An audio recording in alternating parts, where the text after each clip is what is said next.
Mesdames, Messieurs, bonjour. Merci d'être là pour ce dernier 5 à 7 2023. Nous sommes le 5 décembre et nous allons avoir le plaisir de pouvoir vous présenter comment détecter les menaces et comment agir et réagir surtout. 23 a été une année relativement dense dans ce domaine-là. 2024 risque d'être encore plus rock'n'roll, raison pour laquelle nous avons jugé important de pouvoir vous proposer ce thème ce soir. J'aimerais déjà remercier nos sponsors qui, comme d'habitude, nous soutiennent, permettent au CLUSIS de continuer d'avancer dans les projets qu'il veut vous proposer, les événements, les formations et tout ce que nous allons encore mijoter pour vous pour 2024. J'aimerais qu'on présente nos orateurs, mais surtout notre modérateur, Frédéric Gaudin, qui fait partie de notre comité, et puis c'est lui qui sera la personne qui fera les interactions entre vos questions et puis les interventions de nos deux orateurs que je salue, Sylvain Porchet et Jérémy Voisin. Vous avez leurs coordonnées et surtout leurs références professionnelles qui apparaissent à l'écran. Et sans plus tarder, je donne la parole à Frédéric. Je vous souhaite une très belle conférence, un très beau 5 à 7 et puis à bientôt. Bonne soirée, au revoir. Mesdames et messieurs, bonsoir. Donc, bienvenue à cette séance du CLUSIS. Comment détecter les menaces et comment réagir? Le programme ce soir va se dérouler en deux phases. Nous aurons dans un premier temps Jérémy qui va nous présenter en fait les aspects détection des menaces, gestion des menaces, tout ce qui est autour de la préparation en fait aux attaques et aux cyberattaques. On fera une petite pause après pour poser quelques questions. Et puis, dans un second temps, nous aurons Sylvain qui nous présentera en fait tout ce qui sera réponse à incident, comment réagir, quelles sont les bonnes pratiques face aux cyberattaques. Donc voilà, je vous propose sans plus de commentaires de commencer. Je laisse la parole à Jérémy. Jérémy, you have the floor.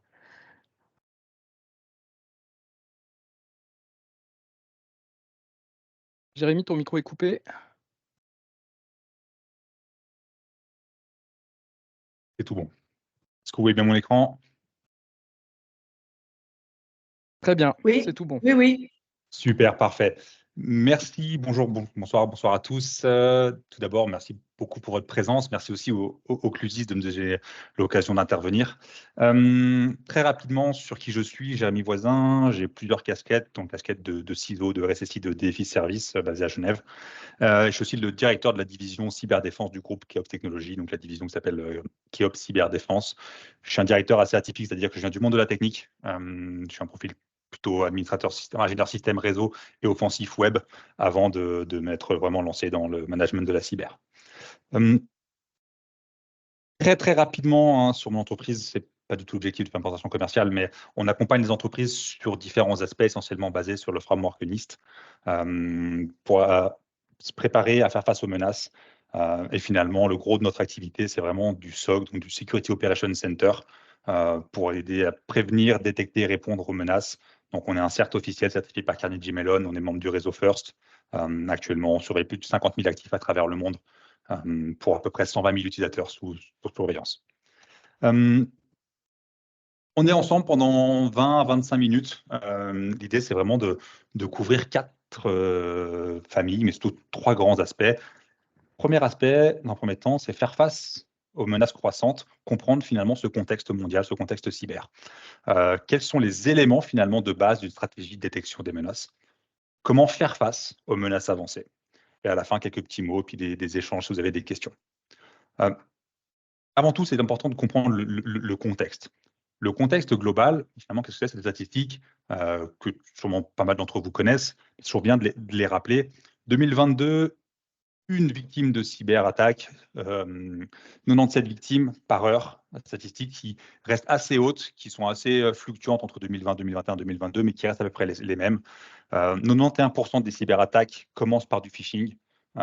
Pourquoi? Parce que finalement, quel est ce lien un peu unique qui peut exister entre un attaquant et un utilisateur? C'est l'email, c'est la boîte mail.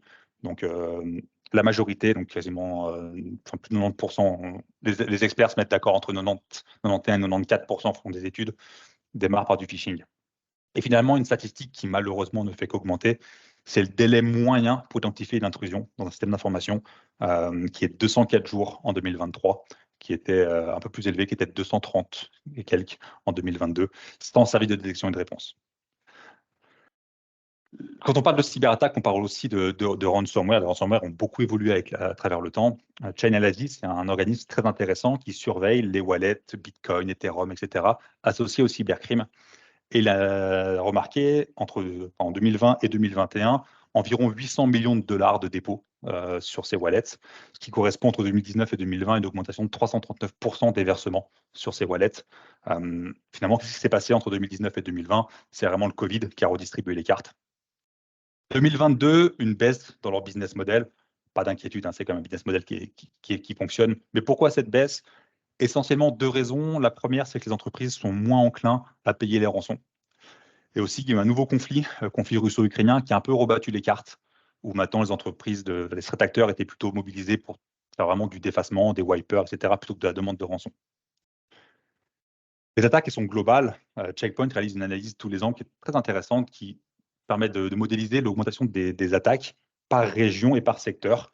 Donc, on remarque que la moyenne, enfin, l'augmentation, elle est globale à travers le monde, avec surtout une augmentation, malheureusement, pour le domaine de la santé, qui fait partie des plus grosses augmentations de cyberattaques.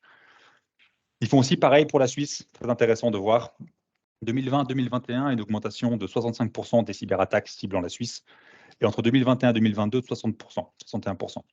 Tout ça, finalement, ça correspond à 60% de plus que la moyenne globale, la moyenne mondiale. Pourquoi? Parce qu'en Suisse, on a des industries qui sont très intéressantes. On a beaucoup de la recherche, beaucoup de très grandes entreprises. Et on a beaucoup d'argent, du coup, on attire énormément les attaquants. Donc, si on est une entreprise suisse, on a 60% de plus de chances de subir une attaque qu'une autre entreprise dans le monde. Finalement, on va discuter un peu des éléments de base d'une stratégie de détection des menaces. Alors, quand on parle de stratégie de détection, donc, on va souvent parler de trois triptyques, trois éléments clés, qui sont people, process et technologie. Ce qui est très important de comprendre, c'est qu'une stratégie basée uniquement sur la technologie, elle est vouée à l'échec par design. Donc, on doit vraiment se tabler sur ce triptyque people, process, technologie. Une approche qu'on aime bien, nous, pour accompagner nos clients, c'est l'approche structurée proposée par le NIST, donc l'organisme américain, donc le NIST Cybersecurity Framework, qui définit essentiellement 5 familles. On va un peu détailler la partie identification. Tout part de là, finalement. Tout part de connaître son écosystème, identifier ses actifs, les gérer, la donner, connaître la capacité de ces personnes à supporter son business. Finalement, les activités, ça va correspondre à quoi? C'est classer les actifs informatiques en fonction de leur importance, classification de la donnée, classification des assets, où est-ce qu'ils sont stockés, quelles sont les vulnérabilités sur mes systèmes, etc. Ensuite, partie protection. Là, on va plutôt être dans l'implémentation technologique, des solutions, des firewalls, des EDR, des EPP, des anti-spam, etc., pour assurer la protection de l'entreprise. Détection, finalement, ça va être comment je vais détecter des anomalies. Je mets en place de la surveillance continue, des processus d'alerting. Je vais essayer d'identifier de l'anomalie dans mon écosystème. Une fois que j'ai détecté, il faut que je puisse répondre, finalement. Comment je réponds efficacement aux incidents détectés? Quel est mon plan de gestion d'incident? Quelle est ma cellule de crise? Est-ce que je l'entraîne? Tous les combien de temps? Etc. Et puis forcément après, ma partie recovery, remise en service. Comment j'assure que mon BCP, mon PRA est fonctionnel, etc. Ça permet vraiment de porter les lignes directrices, la gouvernance autour d'une bonne stratégie cyber. Mais finalement, si on devait isoler 5 éléments qui me paraissent primordiaux, que toute entreprise devrait avoir pour pouvoir faire face activement et efficacement aux cybermenaces, on va retrouver 5 principes fondamentaux, 5 must-have. Architecture sécurisée, on en détaillera, multifacteur de partout, firewall nouvelle génération, EDR et bien sûr sensibilisation utilisateur. Quand on parle d'architecture sécurisée, qu'est-ce que c'est? D'abord, segmentation des serveurs. Isoler les serveurs dans plusieurs sous-réseaux, par rôle, par classification, une DMZ publique, une zone de service, une zone de rebond, etc. Segmentation des utilisateurs aussi. Isoler les utilisateurs par rôle, par réseau, par classification, par autorisation, par accès, etc., par privilège. Bien sûr, on vient implémenter une stratégie d'implicit deny où on vient autoriser uniquement le strict minimum. Et bien sûr, on a une stratégie de sauvegarde qui est robuste, forte. Une des stratégies envisageables, c'est ce qu'on appelle le 3-2-1-1-0, mais surtout avec chiffrement. Le chiffrement des backups, c'est quelque chose de très important parce que l'attaque de ransomware qu'on a vu, ils ne sont pas là juste pour chiffrer, ils sont là aussi pour voler de la donnée et du coup faire du chantage en disant si vous ne payez pas, je continue à divulguer vos documents. Du coup, les entreprises ont mis énormément d'efforts à sécuriser le serveur de fichiers. Et ils ont mis des solutions qui vont détecter du type Varonis, Netbricks, qui vont détecter s'il y a des activités suspectes, des copies massives, etc. Mais maintenant, ce que font les attaquants, c'est qu'ils ciblent directement la backup. Oui, parce que plutôt qu'exfiltrer 1 million de fichiers, s'ils exfiltrent finalement un seul fichier de 100 gigas, qui a déjà toute la data, c'est beaucoup plus simple pour moi. Du coup, c'est très important de venir chiffrer ces sauvegardes. Finalement, pourquoi une architecture sécurisée? Essentiellement pour 4 choses. D'abord, c'est rendre la compromission difficile. Ensuite, rendre la perturbation difficile. Et forcément, si je rends ma compromission difficile et ma perturbation difficile, j'augmente mes capacités de détecter. Et tout ça, finalement, va permettre de réduire les impacts. Un incident de sécurité, une intrusion, elle aura toujours lieu. On va pouvoir essentiellement jouer sur 2 aspects. La probabilité, réduire la probabilité que l'intrusion se produise, et réduire les impacts. Un événement cyber, il aura toujours lieu, mais les 2 piliers sur lesquels on a vraiment le poids, c'est cette partie-là. Réduire la probabilité que ça se produise et réduire les impacts au moment où ça se produit. C'est pour ça que la conception d'architecture sécurisée, c'est le fondament, vraiment le fondement de tout ça. C'est très important. Ensuite, pourquoi du MFA? Parce que les mots de passe peuvent être compromis. Un mot de passe, ce n'est pas quelque chose de sécurisé assez. Pourquoi? Parce que là, on a réutilisation. Le même mot de passe souvent utilisé sur plusieurs sites. Ou alors des variantes, mais avec la même racine. 1, 2, 3, 4, 5, 6, malheureusement, reste le mot de passe le plus utilisé en 2023, surtout en Suisse. 721 millions, c'est le nombre de fuites nouvelles de mots de passe qu'il y a eu en 2022, qui viennent alimenter finalement les 24 milliards d'identifiants en vente ou en circulation sur le dark web. Et surtout, on a plein de stockages non sécurisés. Le fameux password.txt, password.doc, mot de passe.docx, etc. Ou alors les navigateurs web. C'est vrai que c'est très pratique, c'est très facile d'enregistrer un mot de passe dans un navigateur. Pourtant, ce n'est pas un environnement qui est sécurisé. La première chose que va récupérer les malwares via leur fonction de stealer, type Redline, ça va être l'historique de navigation, les favoris, tous les mots de passe enregistrés. Et ça, finalement, c'est des choses qu'on va retrouver, nous, sur les plateformes qu'on surveille de revente de Redline. Donc, le navigateur, ce n'est pas un environnement safe pour stocker les mots de passe. Finalement, pourquoi un firewall nouvelle génération? Finalement, si on prend un firewall classique, il va fonctionner en layer 3, en layer 4. Firewall nouvelle génération, il va agir vraiment en layer 7, il va avoir la connaissance de l'application, il va pouvoir apporter des modèles de détection avancés, intégrer tout ce qu'on appelle la threat intelligence, renseignement sur les menaces, pour en temps réel dire, OK, ce comportement-là correspond à tel TTP de tel threat acteur, du coup, j'émets un doute ou je vais venir bloquer ou générer une alerte. L'EDR, il n'y a pas grand-chose à dire, pourquoi un EDR c'est indispensable, un antivirus, c'est pas assez efficace. L'EDR va bien aller au-delà, même si tous les EDR se contournent, certains plus facilement que d'autres. La partie qui va être la primordiale dans un EDR et qu'on néglige souvent, ce n'est pas la partie ED, on a vu ça se contourne, c'est la partie R. Comment un EDR va m'aider à répondre? Comment l'EDR va m'aider à chercher sur mon parc des indicateurs, à automatiser ma réponse, etc. Donc l'EDR va vraiment aider à isoler cette menace le plus rapidement possible. Mais tout ce qui est important quand on parle d'EDR, c'est que toutes les alertes doivent être traitées, même les logs, les infos. On a eu à gérer énormément de réponses à incidents sur des compromissions d'entreprise complètement chiffrées, qui finalement, dans leur EDR, avaient déjà, il y a 1 semaine, 2 semaines, 3 semaines, des petits indicateurs, des petites alertes qui disaient attention, il se passe quelque chose, il faudrait quand même regarder. Du coup, même les logs et les infos doivent être traités dans un EDR. Et puis, bien sûr, pourquoi l'utilisateur? Parce qu'on l'a vu, malheureusement, 95% des problèmes de cyber sont liés à une erreur humaine. L'erreur humaine, on va distinguer vraiment 2 choses. L'ingénieur système, l'administrateur réseau, etc., l'ingénieur sécurité, qui finalement va implémenter un système sans mettre en place les règles de bonne pratique. Donc là, on a besoin de former ces équipes, former ces ingénieurs, d'envoyer constamment en formation. Ensuite, l'utilisateur lambda du SI, on doit sensibiliser comment utiliser le SI, etc. L'utilisateur, finalement, c'est le principal élément ciblé par les cyberattaques, hormis les vulnérabilités sur des technologies. Pourquoi? Parce que comme j'expliquais, c'est un lien qui est quasiment direct, qui permet de contourner toutes les protections périmétriques. L'utilisateur, c'est la première ligne de défense, mais c'est aussi la dernière, parce que finalement, c'est lui qui va avoir à faire toutes les attaques de phishing, donc ingénierie sociale par email, le phishing par téléphone, par voix, le smishing par SMS, par WhatsApp. On a beaucoup sur la Suisse d'attaques via des comptes WhatsApp. Et Walling, c'est tout ce qui est ingénierie sociale qui va target tout ce qui est senior management. Il y a vraiment aussi un changement dans ces attaques où elles sont de plus en plus ciblées, de plus en plus sophistiquées, de plus en plus avancées, et de plus en plus important de sensibiliser ses utilisateurs à détecter tout ça. L'utilisateur, on doit en faire le point central de sa stratégie de défense. On doit l'impliquer au quotidien dans cette stratégie en lui inculquant cette culture du reporting. L'aider à dire, OK, dès qu'il identifie une anomalie ou dès qu'il voit un mail qui est malicieux, qu'il apprenne à plutôt le rapporter à l'équipe sécurité plutôt que de le supprimer. Parce que peut-être que son voisin d'à côté, il n'a pas la même sensibilité et que lui, il ne va pas voir que c'est un phishing, il va cliquer dessus.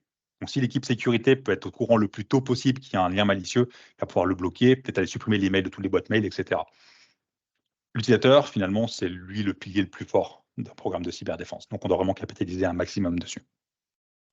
Finalement, quand on a ces 5 must-have, on est capable de faire face à, allez, on va dire 70% des menaces qu'on va rencontrer. Et du coup, qu'est-ce qu'on fait de ce 30% restant? 30%, c'est ces menaces avancées, finalement, celles qui font des dégâts. Du coup, comment on fait face à ces menaces?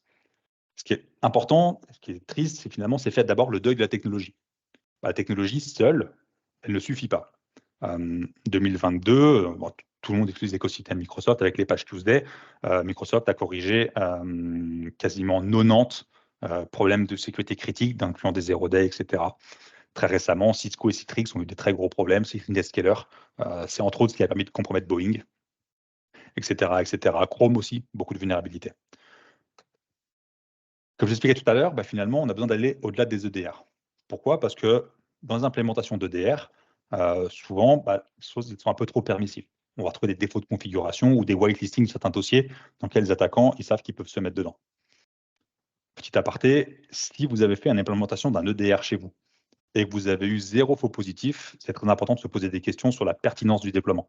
Ce n'est pas possible qu'il n'y ait pas de faux positif avec un EDR. C'est-à-dire qu'il n'est pas configuré comme il faut ou il est trop permissif. Contournement, comme j'expliquais, tous les EDR vont se contourner, c'est juste une question de temps. Et vouloir contourner un EDR, ça va laisser des traces sur un système qu'un SOC va pouvoir détecter. Bonne pratique IT, à partir du principe que si un utilisateur est local admin, c'est game over, peu importe quelle protection vous mettez. Et les EDR ne peuvent pas tout bloquer. Parce que si dès qu'ils ont un doute, ils bloquent, ils ne pourraient jamais travailler. Donc ils doivent laisser finalement l'utilisateur travailler. Donc on doit composer avec. Surtout, finalement, il y a trop de menaces pour se contenter sur toutes. Mitre, qui est finalement le seul référentiel qui existe pour mapper des groupes d'attaquants, leurs tactiques et les procédures. Depuis 2018 où il a été créé, il y a eu 13 versions majeures. Dans la dernière mise à jour de Mitre, avril 2023, on a identifié que cet attaquant utilisait 13 nouvelles techniques qui étaient encore là inconnues du framework. 15 nouveaux logiciels d'attaquants et surtout 37 groupes de threat actors ont été mis à jour.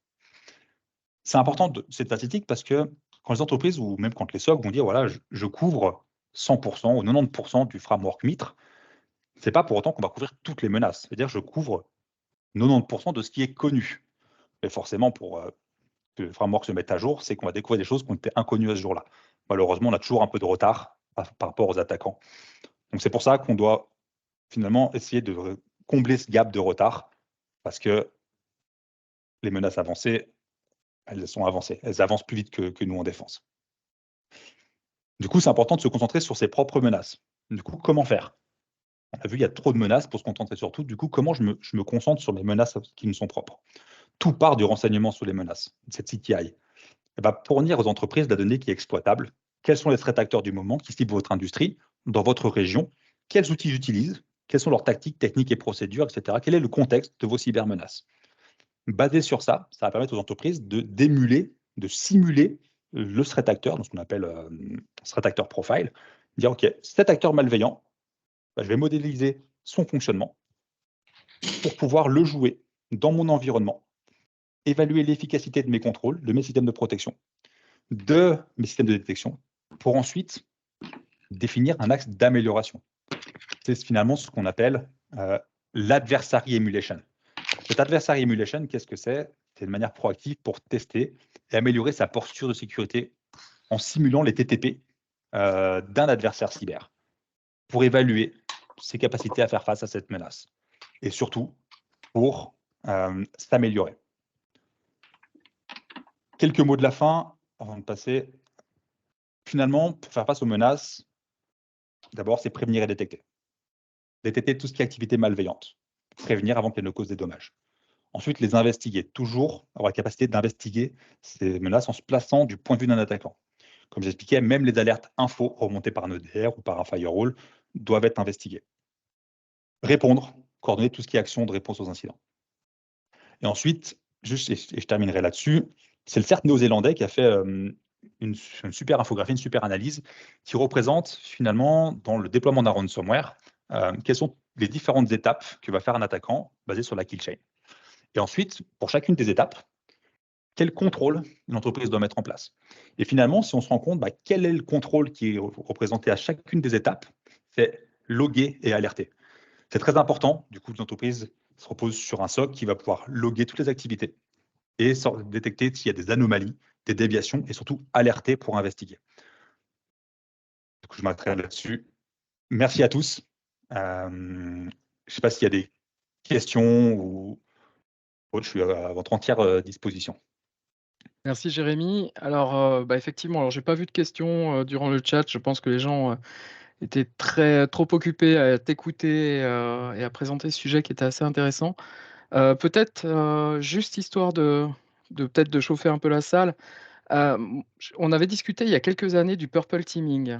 Et moi, j'ai noté que, par exemple, tu mets beaucoup l'accent, en fait, c'est de faire, en fait, de tes utilisateurs des alliés, en fait, des participants à la sécurité, ce qui, pour moi, est un élément essentiel. Euh, Au niveau des équipes techniques, qu'est-ce que ça peut leur apporter? Qu'est-ce que tu peux nous dire un peu sur le purple teaming? Alors, purple teaming, parce que moi j'avais des slides en rab. Si on prend l'exemple de purple teaming sur un threat actor Play Ransomware, très actif en France, très actif en Suisse, surtout dans l'industrie, finalement, qu'est-ce que ça va fournir, ces renseignements sur ces menaces? Va dire, OK, ce threat actor, où est-ce qu'il opère? Dans quelle industrie, dans quel pays il va cibler en Europe? Quelles sont les industries qu'il va cibler? Et surtout, quelle est la taille d'entreprise qu'il va cibler? Du coup, le début d'un purple teaming va être, OK, est-ce que moi, ça, c'est un threat actor qui peut me cibler? Si oui, et du coup, je vais dire, OK, par rapport à ça, moi, je sais potentiellement que je suis une entreprise suisse, j'ai des usines en Allemagne, en Suède, je travaille dans le domaine de la finance, du transport ou de la fabrication. Je sais que je suis un très bon client de cette entreprise malveillante. Du coup, je vais me renseigner sur cette entreprise. Le renseignement sur les menaces va me fournir toutes les TTP, finalement, me dire, OK, ce threat actor, comment il fonctionne? Et une fois que je sais comment il fonctionne, je vais pouvoir utiliser des solutions de purple teaming, donc notamment Caldera, qui va permettre de lancer cette attaque. Et du coup, mon équipe de défense va aller regarder, OK, ce threat actor, qu'est-ce qu'il fait? Est-ce que j'ai eu tous les logs? Quel est mon taux de détection? Quel est mon taux d'alerte? Et comment je m'améliore?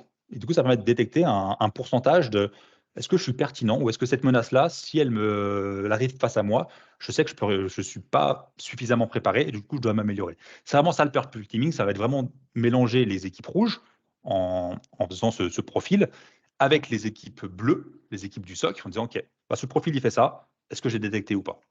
Donc, on est vraiment dans ce modèle-là d'adversary emulation, c'est vraiment du purple teaming.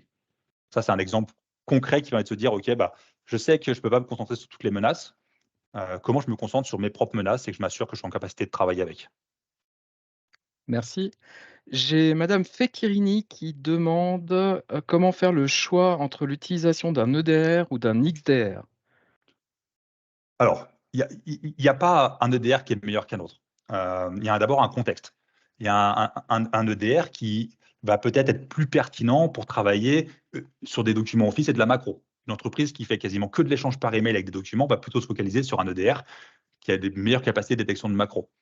Des entreprises qui vont faire que de l'OT vont plutôt aller se mettre sur des EDR qui sont meilleurs dans l'OT. Mais c'est pour ça que c'est important de faire cette évaluation, choisir 2-3 EDR et venir faire vraiment jouer un scénario d'attaque. Mais comme je l'expliquais, jouer un scénario de réponse. C'est la capacité qu'un EDR a à aider l'entreprise à identifier les impacts, à lancer de la mémoire à distance, à isoler des hosts. Ça, c'est souvent négligé dans les évaluations. La preuve, c'est que les seules évaluations de l'EDR qu'on peut trouver, c'est Mitre Ingenuity, qui fait jouer des scénarios d'attaque sur des choses très connues. Et on va dire combien ont été détectés et bloqués. Mais personne sur comment mon EDR m'aide à identifier mon patient zéro, à remettre mon système en état. Il n'y a pas forcément de meilleur EDR. C'est à vous d'établir un cahier des charges et de le tester dans votre propre contexte. Merci. J'ai Benoît Hérisson qui pose aussi une question. Concernant le principe multifacteur authentication systématique, faut-il selon vous seulement l'appliquer sur les solutions exposées sur Internet ou faut-il aussi l'appliquer en interne? Très bonne question. Alors, oui, c'est sûr que tout ce qui est externe, ça c'est sûr, c'est même pas intégré, c'est pas négociable. Sur l'interne, ça va plutôt être en fonction de la classification de l'application. Je sais que moi, je peux donner l'exemple. Donc, chez nous, on gère 2 SOC, 2 CCIRT, un CERT officiel par Carnegie Mellon. Tout est as code. Toutes nos technologies sont as code. Donc, l'environnement qui héberge le code, donc c'est un repos Git, tout est, même si c'est de l'interne dans un réseau bien séparé, bien sécurisé, ou Bastion pour y accéder, c'est aussi du MFA. Parce que c'est la classification de ma donnée qui m'impose une procédure sécurisée d'accès. Donc, pour l'interne, il n'y a pas de règle. Le Zero Trust, pour autant que le Zero Trust existe, imposerait d'authentifier partout. Donc, en interne, il ne faut pas non plus que, quand on parle de sécurité, on parle toujours de confidentialité, intégrité, disponibilité. Disponibilité, si l'utilisateur, pour accéder à un système qui avant lui prenait 1 minute, il nous faut une demi-heure, finalement, on n'a pas garanti la disponibilité, donc on n'a pas fait notre travail. Donc, c'est toujours une balance à trouver. Moi, je dirais sur les applications critiques, oui, MFA. En tout cas, qui est à clé conditionnelle, en tout cas, surveiller les authentifications s'il y a des anomalies dedans. Merci. Alors pour l'instant, il n'y a plus de questions. Je propose de passer en fait à Sylvain pour sa présentation et puis on reprendra certainement les questions, discussions après cette présentation. Sylvain, tu as la parole. Ok, merci bien. Alors, j'envoie la présentation. Ça devrait venir, voilà, un petit peu lent. Bien, merci beaucoup à Jérémy pour cette brillante première partie qui fait partie vraiment qui intègre en concept global, puis une réalité plus que vivante. Je vais me centrer plutôt sur la partie de réponse. Le titre de ce 5 à 7 était « Comment détecter les menaces ?» Là, on a eu vraiment des explications complètes et très intéressantes. Et puis à la partie « Comment réagir ?» C'est là-dessus que je vais me centrer. Et puis on va voir, je vais un petit peu trahir la conclusion, qu'il faut être dans autre chose que réagir. Je me permets de trahir un peu cette conclusion parce que quelque part, Jérémy a fait plusieurs touches qui vont forcément dans ce sens-là, et c'est ça, d'entrer vraiment dans la compréhension de cette dynamique qui est impérative. Alors, Sylvain, pour ma part, peut-être, je me présente brièvement. Oui, pardon. On ne voit pas ta présentation, si jamais. J'ai encore la présentation de Jérémy. Moi, c'est bon, je vois bien la présentation. Ouais. Alors, c'est peut-être chez moi qu'il y a un souci. Il y avait eu un petit lag avant dans les tests, donc peut-être que on va laisser atterrir chez tout le monde. Il y avait eu un petit lag entre les participants tout à l'heure. Là, je pense que c'est peut-être bon. Ok, ça a l'air d'être bon en tout cas. Ça a l'air d'être ok, très bien. Je me présente brièvement, donc je suis RSSI chez Evalink, une entreprise qui travaille dans les secteurs de la télécommunication, l'informatique, infogérance, ce qui est logiciel, plus particulièrement sur ce qui est CSP, ECM, et également la sécurité sous des aspects divers et variés. Alors, je vais commencer peut-être par une pause de contexte qui est assez intéressante, puis on peut la lire de 2 manières. C'est une étude qui a été menée par des acteurs qui sont prépondérants sur le marché en 2021, donc ça reste encore d'actualité. Seulement 49% des entreprises ont déclaré qu'elles se sentaient finalement équipées en termes d'outils de personnel, d'expertise, de processus, etc., pour détecter ou répondre à une cybermenace. Alors, c'est intéressant ce chiffre, mais quelque part, on peut se dire en résumant, mais au fait, moins de la moitié des entreprises, à notre époque, sont conscientes, finalement, sont conscientes qu'elles ne sont pas suffisamment préparées à ces aspects. Ça pose un contexte qui est assez intéressant parce que ça permet, chacun pour soi, finalement, de se positionner par rapport à ça. Est-ce qu'on a déjà fait la systématique cognitive, je dirais, d'évaluer où on en est en tant qu'entité, en tant que personne, en tant qu'utilisateur, peut-être en tant que décisionnaire, où est-ce qu'on en est par rapport à l'évaluation de ces aspects pour soi-même et pour notre environnement direct dans lequel on est professionnellement impliqué en tant qu'acteur. On va définir quel incident de temps de réponse, puisque c'est un petit peu de ça dont il est question quand on prend un petit peu en vocabulaire unifié. On ne parlera pas de vocabulaire normalisé. Dans la sécurité, il y a beaucoup de normes, mais finalement, elles ne sont pas toujours d'accord entre elles. Ça, c'est une autre problématique. L'incident response fait référence à l'ensemble d'actions qui sont planifiées, de mesures, de processus, de documents qui vont viser à être utilisés de manière conjointe pour pouvoir efficacement répondre à un incident. Et ce terme de réponse, bien, il est un petit peu, je dirais, il est un peu trompeur parce qu'il faut essayer de prendre une position un peu méta, parce qu'on est souvent dans une pensée de réponse en tant que réaction. Mais la réponse, ça implique aussi dans la finalité une préparation de cette dernière. Et ça, c'est quelque chose qui est important à comprendre parce que c'est vrai qu'on est dans une trame finalement économique où on a principalement quand même des PME, où on a un degré de maturité qui est relativement faible par rapport au contexte sécuritaire, où les décideurs, les conseils d'administration perçoivent encore souvent finalement les investissements liés à la sécurité comme des charges. Et c'est vrai qu'au niveau de la sécurité, il n'y a pas de valeur ajoutée. À contrario d'autres domaines, il n'y a pas de gain de productivité. Plutôt comme le disait Jérémy tout à l'heure, c'est vrai qu'on aura une courbe finalement de sécurisation qui aura généralement des effets défavorables par rapport à l'aisance d'utilisation, par rapport à à l'ergonomie dans l'utilisation d'outils de travail, par rapport à la productivité.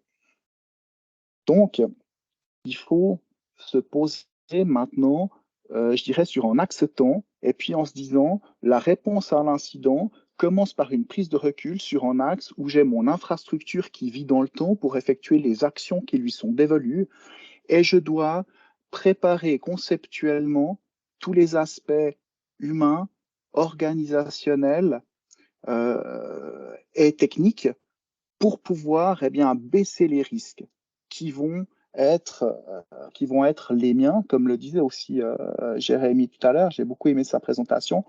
Il faut ramener les choses à soi. Parce qu'effectivement, on ne peut pas répondre à toutes les menaces. Elles sont très nombreuses, elles évoluent vite.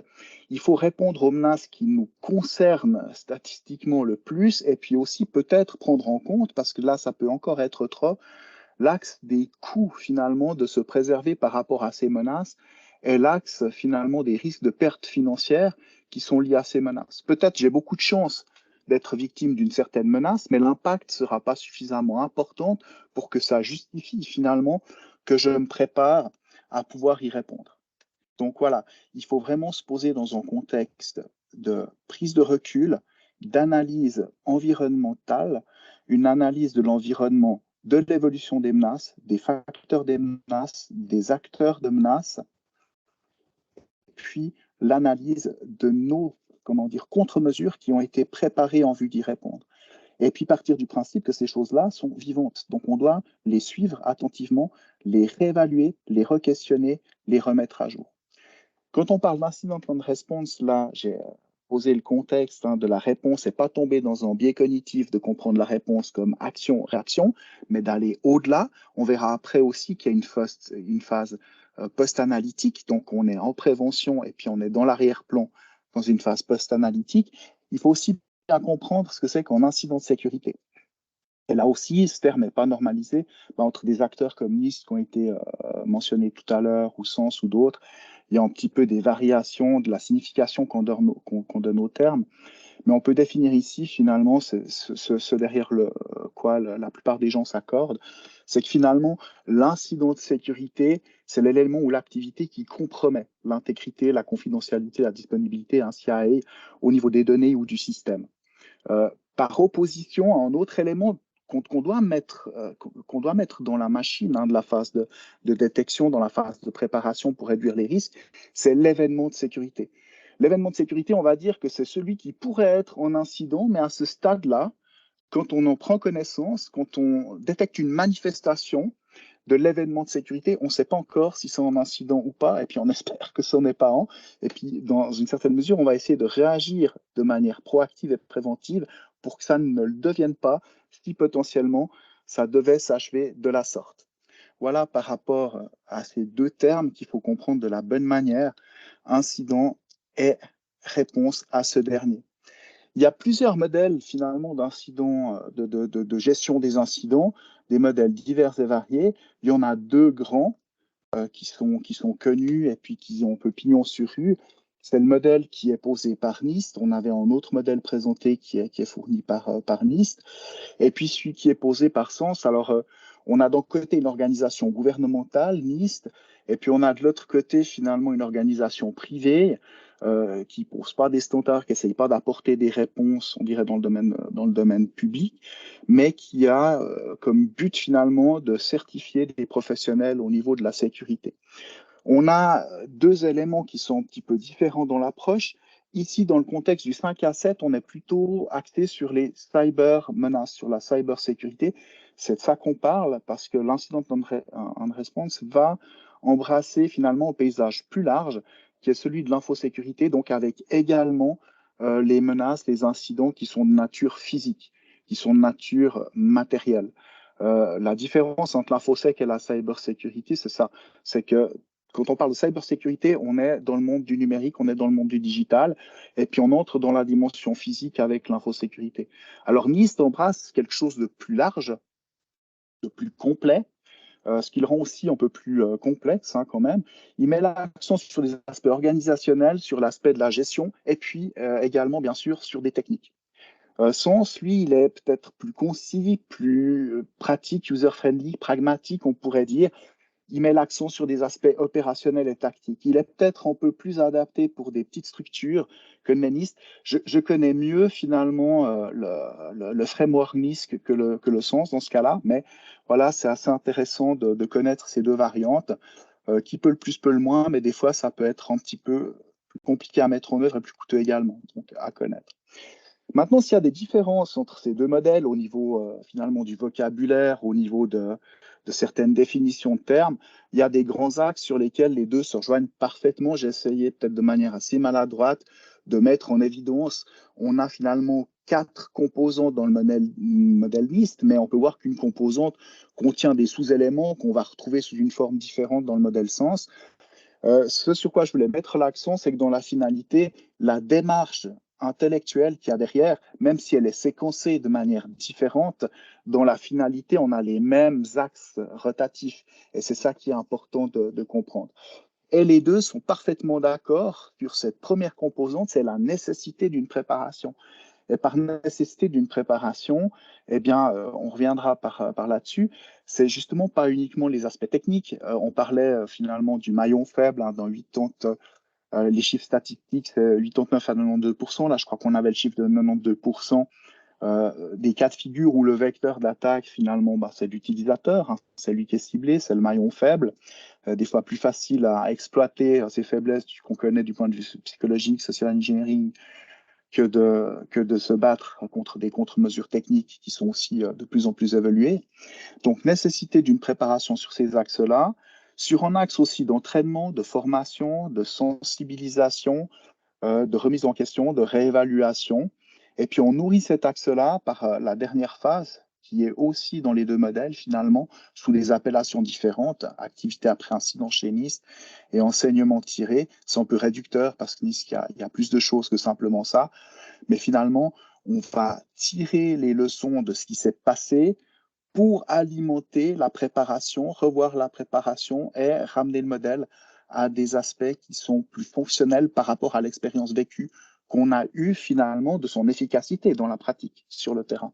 Et puis après, bien sûr, les autres phases, détection, confinement, éradication, ça, on les trouve pleinement dans les deux modèles, regroupés dans un et puis dans l'autre, voilà, elle est associée. Là, on a une image de cycle de vie. Ce que je voulais représenter, c'était surtout cet aspect-là, qui est très important et qu'il ne faut pas négliger. Et souvent, c'est négligé dans la pratique parce qu'on sort finalement d'une expérience négative et puis on veut reprendre les affaires. On a pris du retard, mais il ne faut vraiment pas manquer cette phase-là. Là, je voulais juste représenter une image vaut mille mots, un petit peu l'évolution des menaces, pas seulement en termes de volumétrie, mais aussi en termes d'évolution des technologies qui est prépondérante. Alors, ça nous était également dit auparavant. C'est vrai qu'au niveau des contre-mesures, on a aussi une augmentation finalement de de la valeur technologique des outils. Donc, ça permet de contrecarrer ça, mais par contre, ça amène une autre difficulté. C'est que c'est devenu plus compliqué de trouver des gens qui ont les compétences d'orienter par rapport à un milieu donné sur des réponses technologiques qui sont bonnes, qui ne devront pas être la seule composante, comme ça a été dit. Et ça, c'est le défaut qu'on a un petit peu. Avant Covid, finalement, durant la période Covid, il y a eu quand même une augmentation assez importante des attaques. Il y a eu une prise de conscience qui s'est posée avec le travail à domicile et toutes ces choses. On avait souvent des gens qui étaient réfractaires à miser sur la sécurité. Et puis ceux qui sont devenus un petit peu plus matures de ce côté-là ont tendance à débloquer des budgets. Et puis, il faut empiler des technologies sur la table et puis mettre tout ça. Il y a une étude qui était sortie, je ne sais plus de tête par qui elle avait été faite, mais dans le monde du SOC, je crois qu'il y a une étude qui datait de 2020, montrait que 48% des outils présents, achetés et mis en place, n'étaient pas forcément utilisés. Donc voilà, avoir des technologies, c'est bien. Faut-il qu'elles soient adaptées? Faut-il qu'elles soient engagées correctement? Et ça pose un autre problème parce qu'il y a un manque de personnes compétentes dans le domaine de la cybersécurité. Et ça, c'est une donnée qu'il faut garder à l'esprit. Pourquoi? Parce que dans la préparation, il y a aussi la prévention. Donc, dans la réponse aux incidents qu'on voit chronologiquement après la détection, de manière logique, par ce biais cognitif que j'évoquais tout à l'heure, on doit prendre en compte ceci pour faire des choix d'outils qui vont tenir compte de cette réalité, si on a des manques de compétences ou comme ça. Je l'ai relaté un petit peu de cette manière. La technologie, c'est bien, mais c'est aussi un piège. La technologie, c'est des outils ou des jeux d'outils, pour simplifier un petit peu la chose. Ce qui est positif, c'est que ça va pouvoir pallier un manque de compétences, de réactivité et de disponibilité. Parce que c'est vrai, si on n'a que de l'alerte, si on a qu'un SIEM ou qu'un SOAR ou comme ça, et puis qu'on n'est pas capable de comprendre ce qui est donné comme information par rapport à ce qui se passe sur l'infrastructure, de discerner justement ce qui est en faux positif, il y en aura beaucoup, de ce qui est quelque chose sur lequel il faut opérer une action, ça va être compliqué. Et il faut avoir les compétences pour ce faire, mais il faut aussi avoir finalement des disponibilités parce que les attaquants, ils ne travaillent pas que pendant les heures de bureau.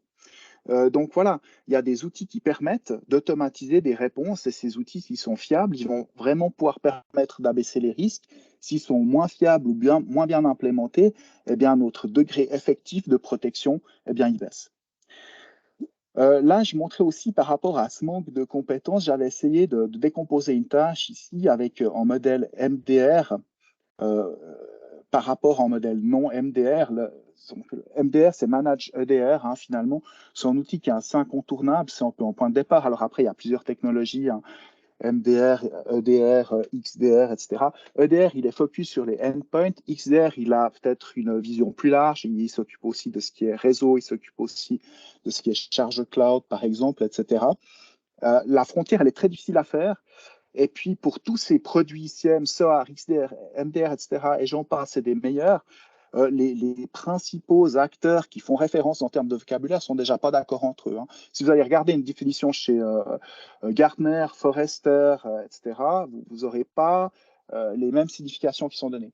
Donc, ce qu'il faut comprendre, c'est qu'est-ce qu'apporte l'outil, comment il fait, comment il travaille, puis quel est son degré de proactivité, et puis est-ce qu'il est adéquat par rapport aux tâches que je lui confie. Quand on a des versions managées, ça peut être intéressant pour les petites structures. Pourquoi? Parce qu'on peut bénéficier finalement de tâches qui vont être automatisées et que l'on n'a pas forcément les compétences de traiter en interne par rapport au traitement séquencé ici qu'on a dans l'incident. Donc voilà, ça va simplifier la vie et permettre une meilleure réactivité sans avoir besoin de trouver un ingé qui sera peut-être très compétent et tout, mais quand il sera en vacances, se dire je serai en danger. Ensuite, prendre du recul, je le disais avant, ça n'est pas qu'une histoire de technologie, vraiment pas. C'est d'abord une histoire finalement de comprendre ce qu'on fait, quel est le business, quels sont les risques auxquels je m'expose, combien peut coûter des risques en termes de sécurité informatique, on pourrait le définir finalement par menace fois impact fois vulnérabilité égale risque. Donc, si une de ces choses m'arrive, combien ça me coûte? Si ça me coûte tant, combien je peux allouer de manière budgétaire pour tenter d'y répondre? Le fait d'avoir le budget à disposition ne doit pas me dispenser de porter une réflexion, bien évidemment pas. Il faut adopter une vision tactique qui permettra de définir une politique de sécurité des systèmes informatiques. Cette politique de sécurité des systèmes informatiques doit pouvoir me permettre de poser une stratégie. Je dois pouvoir avoir une stratégie de détection des menaces, puisqu'on revient à ce domaine-là. Donc, la politique sécuritaire ne se résume pas à ça, mais quelque part, indirectement, toute la politique sécuritaire est en relation à ça, puisque dans la notion de prévention, il y a des éléments qui ont été mentionnés tout à l'heure, comme le MFA, comme, voilà, peut-être aussi, là, il n'y a pas beaucoup de lumière qui était mise là-dessus, mais la gestion des vulnérabilités, etc. Toutes ces choses vont jouer un rôle de prévention, vont augmenter la résilience et vont minimiser le risque, vont diminuer le risque que j'ai des soucis. Et puis après, je vais pouvoir me centrer voilà, sur les autres menaces en termes de détection. Donc, on a un sous-ensemble qui sera lié à cet aspect-là, vraiment, détection, qu'on voudra de plus en plus proactive avec des outils qui vont transcender justement le Next-Gen Endpoint Protection et puis qui vont aller dans le domaine, on va dire, DR, que ce soit du MDR, de l'EDR ou de l'XDR, pour travailler plus sur des facteurs d'attaque que sur des facteurs de compromission. Si on travaille sur des facteurs de compromission, ça veut dire quelque part on a déjà pris un coup dans les dents. Donc on va essayer de l'éviter dans la mesure du possible. C'est malheureusement pas toujours possible. Et puis une fois qu'on a, comment dire, posé cette stratégie, eh bien on va concevoir ce qu'on appelle, enfin on devrait concevoir, chacun fait comme il veut, mais ce qu'on appelle en Cyber Security Incident Response Plan, qui va justement reprendre les différents éléments qui composent l'incident response et qui vont finalement créer un registre de documents procéduraux qui vont définir ce qui doit être fait par qui. Et dans ce qui doit être fait, ce n'est pas uniquement la réaction technique, c'est aussi les réactions décisionnaires par rapport à la suspension du travail, la gestion des ressources humaines et surtout la communication qu'il faudra préparer à l'avance parce que ce n'est pas quand vous êtes en pleine situation de crise que vous allez vous mettre derrière un Word qui ne sera peut-être pas accessible pour pouvoir écrire à vos fournisseurs, partenaires et clients qu'il y a 2-3 choses qui se passent assez mal. Ensuite, bien, vous avez la préparation, donc la prévention et la rétroanalyse. La rétroanalyse, comme on le voyait sur le petit schéma avant, doit nourrir la phase de préparation, de prévention. Le CSRP, c'est la formalisation de l'ensemble des aspects techniques, organisationnels, communicationnels et humains. Donc, il y a aussi la notion de formation. Et dans la préparation, il y a la formation et la sensibilisation des gens à la sécurité. Mais on devrait, pour les acteurs qui sont retenus avec un rôle prépondérant, en termes finalement d'éléments actifs, lorsque ce plan doit être mis en œuvre, eh bien, il y a aussi des répétitions, des exercices qui devraient être faits. La difficulté quand on conçoit ce plan-là, on peut le trouver par exemple un document qui fait une 80 de pages de NIST qui définit justement une approche de mise en place de cet élément-là. On trouve plusieurs indications. La difficulté, elle est toujours d'être proportionnée finalement par rapport au risque et au coût. On a toujours cette difficulté quand on élabore des concepts en sécurité informatique qui sont souvent pas présents, parce qu'on a souvent justement misé sur des technologies. Alors c'est déjà bien qu'on mise sur quelque chose, mais on devrait choisir les technologies après avoir eu une démarche finalement d'analyse pour faire des choix qui soient proportionnés, qui soient adéquats par rapport justement à notre contexte effectif. Et finalement, on se rend compte en sécurité que pour poser un concept comme en CSIRP, comme en PCA, comme en PRA, eh bien, on devrait partir d'une analyse des risques parce que c'est ce qui va permettre de nous définir finalement pour nous là où sont les dangers et puis quel va être l'impact de ces dangers-là. Ce plan de réponse sur incident, il y a toute la phase avant impact, préparation, qui va avoir différents sous-composants, une petite dizaine de sous-composants qui sont sur justement les aspects humains, organisationnels et documentaires, à ne pas oublier. Ensuite, on va dire qu'on a la phase pendant les dents. Donc, du moment où c'est là, je dois identifier, je dois contenir et puis je dois me sortir de cette affaire et puis ensuite revenir à l'état d'avant, après l'impact, et ne pas oublier la dernière phase qui sera justement, dans tout le déroulé, dans ma cellule de gestion de l'incident, je devrais documenter des choses. Et ce n'est pas du temps perdu, c'est un investissement qui est important parce que ces éléments-là vont être synthétisés par après-coup. Et puis, on va tirer parti des lacunes qu'on a constatées. On va tirer parti aussi des éléments forts qu'on a constatés pour pouvoir améliorer le modèle, travailler sur l'axe de la préparation pour augmenter sa résilience, etc. Et pour pouvoir minimiser l'impact la prochaine fois que ça va se passer. Il faut prévoir dans la préparation avant le coût en minimum d'outils. Je dirais en minimum. Puis ça peut paraître bête, mais des fois, on fournit pour des clients des procédures, des éléments qui vont être utiles en cas de crise, puis ils vont finir sur un serveur de fichiers qui ne sera peut-être pas accessible. Donc, il faut penser à avoir un outil de gestion de crise non adhérent au SI qui devra permettre une communication entre les différents acteurs qui vont gérer la crise, sinon on aura un problème. Ça va permettre de partager des données, typiquement les procédures. Alors, c'est toujours bien de les avoir en papier, c'est vraiment une recommandation que je fais toujours, mais maintenant, on est quand même dans une époque où il y a beaucoup d'utilisation mobile.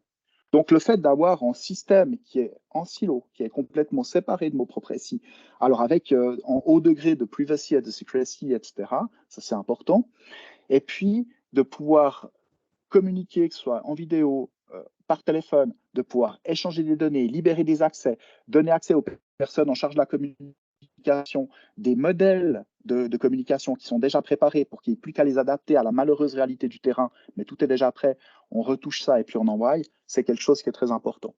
Des outils d'analyse aussi qui ne soient pas adhérents, parce que dans la finalité, une fois de plus, vous avez votre équipe IT en interne, vous êtes face, on va dire, à une latte par un ransomware, peut-être le repository des tools corporate, il n'est pas là. Donc, pour avoir toute la panel d'outils pour de l'analyse statique, d'analyse dynamique, de la contre-mesure active de bas niveau, si c'est chiffré, c'est chiffré. Donc, il faut quand même avoir un plan B. Et ce plan B, il doit être dissocié de l'infrastructure. Et puis ensuite, des outils de sauvegarde. C'est important, mais ça, c'est avant qu'il faut y penser, bien sûr. Et puis là aussi, des outils de sauvegarde, c'est sympa. C'est très sympa. Maintenant, quand ce n'est pas documenté, quand on ne sait pas où les trouver, quand on ne sait pas dans quelle ordre on doit remonter les serveurs, quand on ne connaît pas la codépendance des services, quand il n'y a pas un registre des backups qui est fonctionnel, et il peut être fonctionnel que s'il a été testé, les sauvegardes, c'est un pari risqué. C'est un pari risqué. Il faut être clair qu'il peut faire perdre énormément de temps et donc énormément d'argent. Et puis après, les outils de détection, donc ça, on a eu beaucoup d'informations qui ont été données dessus avant.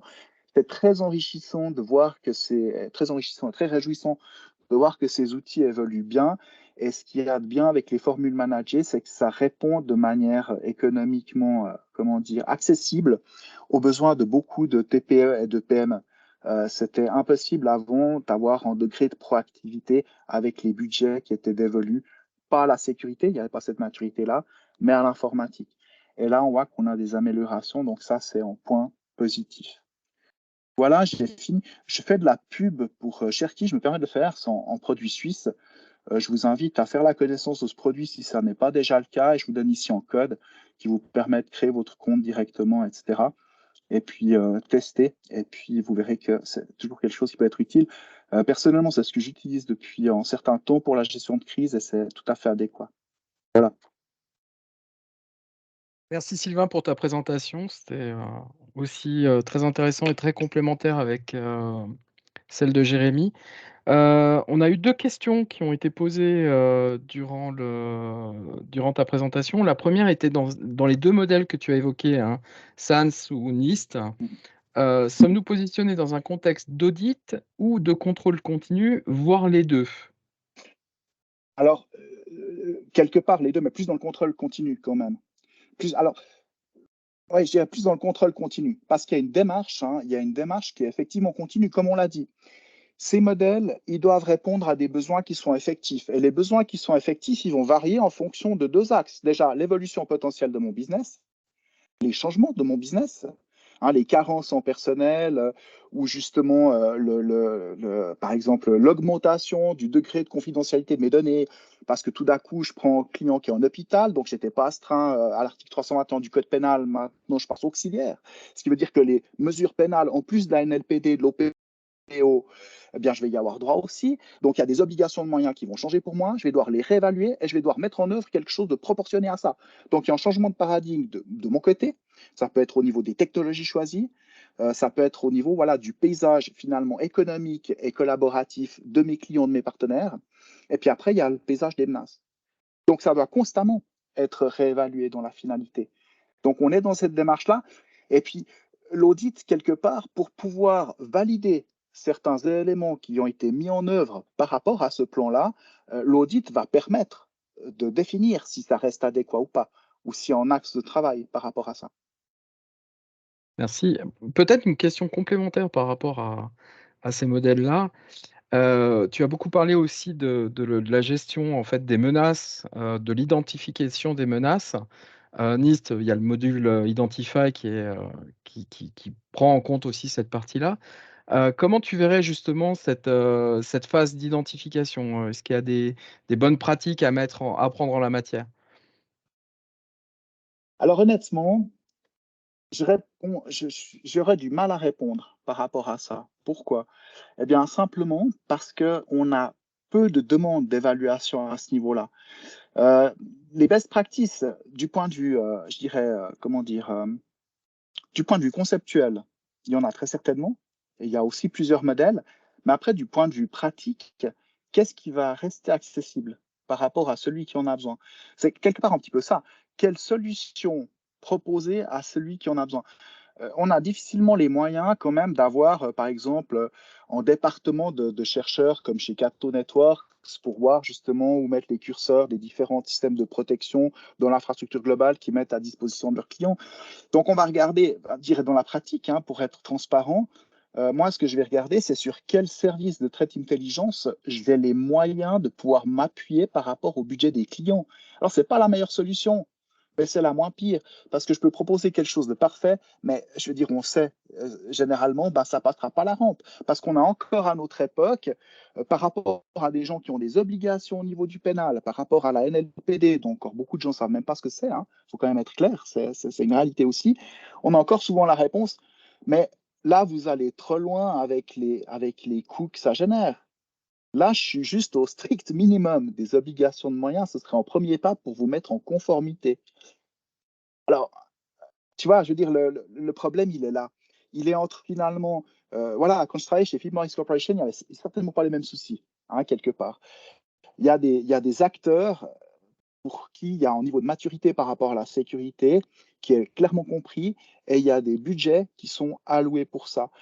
Et puis ensuite, il y a les PME, les TPE qui sont déjà pas favorisés finalement par le monde de la distribution et les équipementiers. Alors peut-être je vais pas me faire des amis, mais si on regarde le prix dans Next Gen Firewall dont on parlait tout à l'heure en équipementier X, Y ou Z, pour N utilisateurs finaux chez la grosse entreprise, le prix de revient par utilisateur sera beaucoup plus bas que chez la PME. Il y a quand même un problème, je veux dire honnêtement. Donc voilà, je dirais, dont le fait de concevoir une politique de sécurité des systèmes d'information, la composante budgétaire, elle vient dans la pratique définir bien plus de choses que finalement l'élément conceptuel qui aurait été optimal pour répondre aux besoins. Et il faudra souvent en faire le deuil parce qu'au fait, ça coûte trop cher. Pour l'instant, mais peut-être qu'il y aura un changement de paradigme. Peut-être qu'il y aura un mode plus coopératif au niveau des PME. Peut-être qu'il y aura des centrales d'achat. Peut-être qu'il y aura des négociations de groupe à un moment donné qui permettront pour N petits de pouvoir arriver chez l'équipementier X, Y, Z, dire moi je veux tel prix maintenant. On représente tant de milliers d'utilisateurs et puis si on n'a pas des bons prix, ben on va chez un concurrent. Parce qu'actuellement, franchement, on impose aux petits plein de mesures du point de vue légal qui sont difficiles à soutenir. Et même si les finances sont là, il faut trouver les ressources pour les comprendre et les mettre en place. Et puis après, on arrive encore avec des lois sur la sécurité des systèmes informatiques, alors qui heureusement n'ont pas touché tout le monde dans la finalité, etc. Mais on a quand même un contexte de juridisme qui se met en place, qui vient poser des exigences, mais ça devient difficile pour beaucoup d'entreprises qui sont les éléments soutenants de notre trame économique de pouvoir survivre par rapport à ces exigences-là, de pouvoir les financer. Alors Oui, malheureusement, ouais, le problème sera souvent là. Non, je ne sais rejoins. pas si j'ai répondu à ta question, mais... Très bien, parfait. Moi, je rejoins en plus pour avoir le cas des médecins de ville hein, qui sont soumis à de plus en plus de contraintes en termes à la fois de sécurité liées au dossier électronique du patient ou avec, avec les obligations qu'ils ont au niveau de, ne serait-ce que de la NLPD ou de tout ce qui est protection des données ou des données sensibles. C'est vrai que ça devient compliqué pour eux parce que c'est des médecins, ils se disent, mais comment je dois gérer ma sécurité informatique? C'est vrai que c'est problématique. J'ai une question de Felipe da Fortuna et puis celle-là, je vais la poser à tous les deux en fait. Quelle est votre expertise concernant l'intelligence artificielle dans le domaine de la cybersécurité, l'automatisation et l'évolution des outils? Je pense que c'est une très bonne question. On est en plein dans le sujet. On en parlait même un petit peu avant. Donc voilà, qu'est-ce que vous en pensez? Jeremy first, je cause depuis un moment, je reprends mon souffle.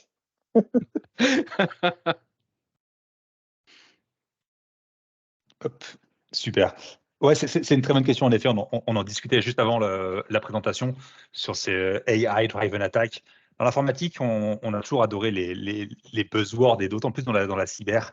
Quand c'est plus le machine learning, c'est l'AI. Il faut toujours qu'on trouve quelque chose pour, euh, pour alimenter ce buzzword. Alors, oui, en effet, il y a une recrudescence, enfin, de plus en plus maintenant d'attaques générées par IA, mais il y a aussi de plus en plus de solutions de défense qui intègrent l'IA. Du coup, l'IA peut battre l'IA à ce niveau-là. Après, les groupes d'attaquants, ils n'ont pas attendu l'intelligence artificielle pour faire des attaques à ce niveau-là. Donc oui, ça permet d'ouvrir une porte, c'est-à-dire que ce qu'appelons, on appelle les scripts kiddies, du coup maintenant ont accès à des nouveaux outils pour lancer des nouvelles attaques. Mais finalement, les entreprises de défense peuvent aussi se bénéficier des outils-là. Et de plus en plus maintenant de CIEM, donc c'est technologique pour détecter les menaces, intègrent des modules d'IA, que ce soit de l'élastique ou autre, pour aider l'analyste à prendre les bonnes décisions basées sur l'IA. Donc ça s'équilibre un petit peu en tout cas à ce niveau-là. Ouais. Moi, je rejoins tout à fait. Je dirais que moi, à mon échelle, puisqu'on n'a pas le même sizing client, hein, l'IA, elle est plus bénéfique pour l'instant. Alors, c'est vrai, on constate déjà hein, dans la sémantique des mails de phishing, etc., il y a une évolution qui devient vraiment difficile à déceler. Ça, c'est clair. Et puis, on peut régler des keys, des marques, etc., tout ce qu'on veut. Ça devient compliqué, ça devient vraiment compliqué. Par après, moi, je vois quand même plus de positif pour l'instant parce que ça a permis de rendre vraiment accessible des systèmes MDR dont les clients avaient besoin, mais quand c'était en EDR, les tarifs étaient plus élevés. Donc, ça les a rendus accessibles parce qu'il y a tout un travail d'élimination des faux positifs qui sont faits avant que ça passe chez des analystes en SOC. Et ça permet de réduire les coûts et de rendre accessible. Donc, ça, c'est positif. Maintenant, il y a un autre gros problème avec l'IA sur lequel, alors moi, j'ai beaucoup plus dans la pratique, c'est vraiment ça occupe beaucoup plus de mes journées, de mes réflexions pour la mise en conformité interne, etc., tout autant que par rapport à des concepts pour les clients, pour répondre à leurs besoins, pour leur faire comprendre les besoins. C'est l'utilisation de ChatGPT, etc., donc la diffusion, le data leaking et le shadow IT. Et ça, c'est terrible. Le shadow IT, maintenant, on a basculé, je dirais, en mode brouillon, là, dans une informatique mobile avec les décisions, là, finalement, de home office durant cette crise Covid. On ne s'est pas encore vraiment relevé de ça. Ça a créé beaucoup de failles. Il y a beaucoup de vers dans les pommes qui ne se sont pas encore manifestés, qui n'ont pas encore été vus. Et puis, en plus de ça, il y a une explosion de ChatGPT et d'autres concurrents où on va copier-coller des informations personnelles, confidentielles, faire des courriers avec des adresses, avec des numéros AVS, etc. Et puis, il faut empêcher les gens de faire ça dans comment dire, dans des infrastructures informatiques qui, pour la plupart, ne sont pas vraiment maîtrisées et pour lesquelles, finalement, il n'y a jamais de budget pour faire une analyse de comment est-ce que les gens travaillent. Je vais reprendre votre informatique. Voilà, je suis prestataire de service. Je vais reprendre votre informatique. Alors, voilà une offre parce que je dois analyser votre champ applicatif, faire un inventaire parce que comme tout le monde, vous n'en avez pas. Il faut que l'inventaire y ait pour chaque actif matériel, immatériel, au minimum ces 7 points. Et puis ensuite, il faut que je puisse analyser comment tous vos utilisateurs travaillent parce qu'il y a ce que vous croyez puis il y a ce qui est vrai. Voilà la facture. Ah, vous allez partir avec un concurrent. Ouais, voilà. Donc, l'intelligence artificielle au niveau des correcteurs en ligne, au niveau justement de ce qu'on peut soumettre comme conception de courrier, etc., c'est une problématique. C'est une problématique que les gens ne soupçonnent pas. Et je pense que beaucoup de dirigeants d'entreprise ne se rendent absolument pas compte des contrats. Non, je m'excuse de rire, mais c'est nerveux parce que c'est triste, quoi, en fait. Mais nombre de contrats de données confidentielles qui circulent tout azimut sur des moteurs ou peut-être principalement les gens qui sont derrière ces infrastructures-là ont peut-être pas autant de scrupules qu'on l'imagine par rapport à l'exploitation de ces données. Il faut quand même voir les choses en face. Mais là aussi, voilà, c'est compliqué parce que ça rend service et puis il n'y a pas une évaluation, je dirais, correcte du risque à ce niveau-là. Je reviens à ça. Là aussi, vous reprenez finalement une entreprise, vous dites, je m'occupe de votre informatique, de votre sécurité. Voilà, dans tout ce que j'ai évoqué tout à l'heure, où il faut déjà investir du temps, donc de l'argent, l'analyse de risque. Et là aussi, parce que je veux dire, si on est dans un cabinet de gestionnaire de brevets, on n'a pas les mêmes risques si on est dans une menuiserie. faut être clair. Et puis, on parle aussi, je veux dire, on a depuis, je crois que ça fait il y a 3 ans, hein, on est passé à 52% finalement des hackers qui sont le crime organisé, etc. Il y a aussi une augmentation justement du hacking gouvernemental et il n'est pas forcément militaire. Pour certains gouvernements que je ne mentionnerai pas, bon, on sait qu'il y a 4 gouvernements qui sont très offensifs, hein. Je ne les cite pas forcément dans l'ordre, hein. Les États-Unis, la Russie, la Chine et Israël. Entre la Chine et Israël, je ne saurais pas dire lequel est le plus offensif actuellement. Après, il y en a d'autres, hein, l'Iran, la Corée du Nord, mais ce n'est pas les seuls, hein, c'est ceux qu'on montre beaucoup dans notre partie du monde. Mais voilà, il y en a d'autres. Mais par rapport à ça, il y a une guerre économique qui se mène depuis bien longtemps. Il n'a pas fallu attendre février 2022 pour qu'il y ait des conflits qui soient effectifs à ce niveau-là. Et puis là-dedans, ben, ça tire tout azimut parce que ça va vouloir pomper des informations qui vont servir l'économie du pays X, qui vont servir la souveraineté, l'économie, voilà, de la nation pour laquelle ces services de renseignement offensifs vont travailler. Et puis là, que vous soyez en cabinet gestionnaire de brevets, que vous soyez en juge dans le pénal international, etc., avec des dossiers chauds qui peuvent être utilisés pour faire des chantages, pour placer des gens dans des systèmes d'administration, etc., c'est pas de la science-fiction, c'est des choses qui se passent, c'est une réalité. Donc, on ouvre finalement une surface d'exposition totalement insoupçonnée.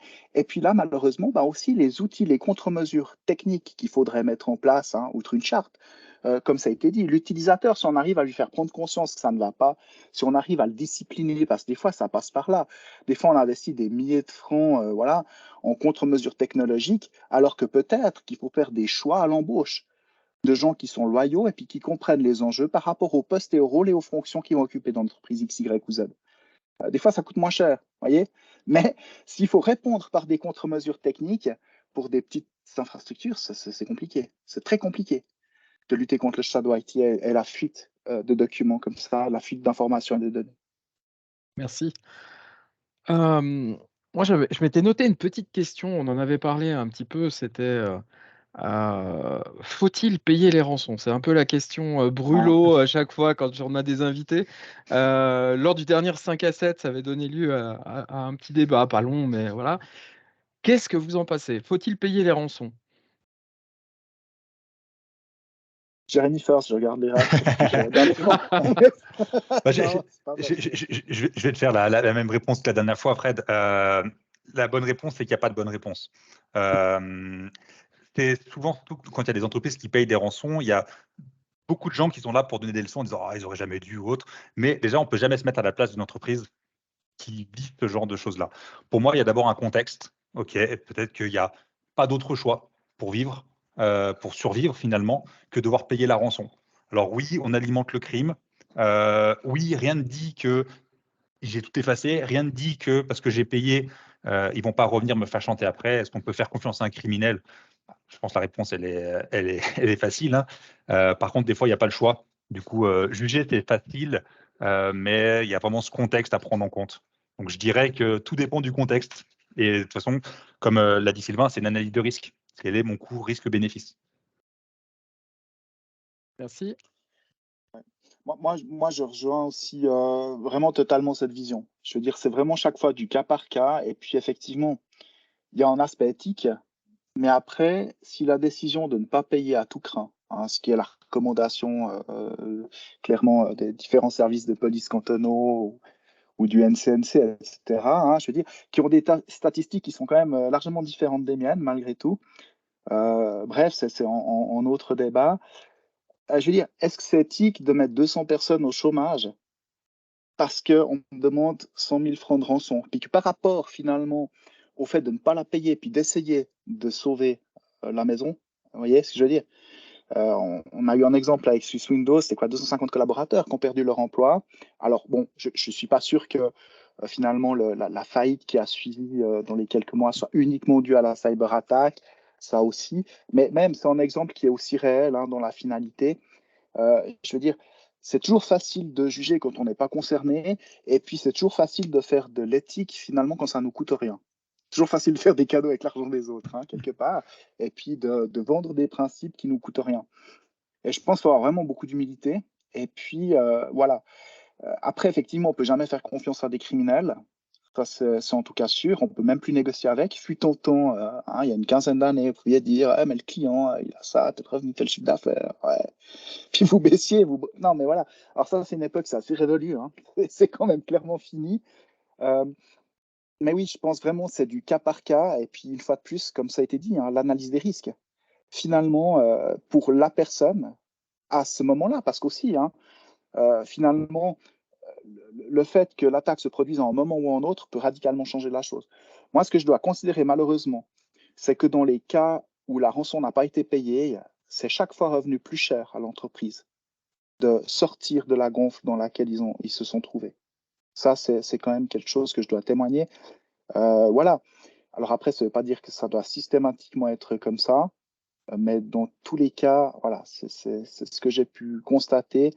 Et moi, j'ai jamais vu qu'une clé soit pas donnée après paiement, pour ma part. Voilà. Alors, j'ai pas en échantillonnage de milliers de cas, mais j'en ai quelques dizaines. Et voilà. Les fois où ça a été payé, c'est pas toujours bien de le faire, c'est pas toujours recommandé. Et là aussi, quelque part dans la préparation, hein, s'il n'y a pas l'aspect de la confidentialité des données qui est en jeu, d'accord? S'il n'y a pas l'aspect, c'est qu'on est finalement principalement impacté par l'immobilisation de l'infrastructure. Et puis qu'on avait une politique de sauvegarde qui était cohérente, etc. Je veux dire, combien de temps il faut pour remonter les sauvegardes? Après, avec l'aspect d'exfiltration des données, où on a maintenant 3 phases. Parce que finalement, quand on a une attaque, on va dire par ransomware, c'est quand même ce qu'il y a le plus courant, c'est en risque, on va dire, c'est en risque un petit peu universel. Donc, c'est en bon exemple, malgré tout.